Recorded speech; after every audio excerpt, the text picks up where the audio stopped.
標標冷知識 Watch here。最近勞力士百事圈即將停產嘅消息真係傳到飛起，價位又開始起伏啦。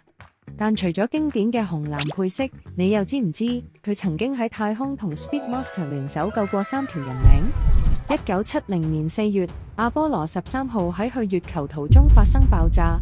Okay, we've had a problem here. This is Houston. Say again, please. Houston, we've had a problem.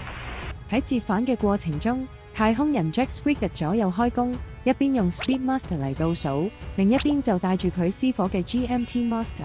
喺極限環境之下，只要差1秒，飛船就會俾大氣層彈開。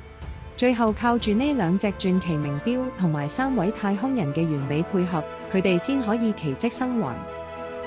事後 Swigert 仲特別寫信多謝勞力士，讚呢隻錶令佢永遠準時。原來百事背後仲有呢段並肩作戰嘅傳奇故事。究竟呢隻經典會唔會成為絕響？可能要等4月嘅 Watches and Wonders 錶展先有最後答案。你又會唔會趁而家入定手呢？留言話俾我知啦。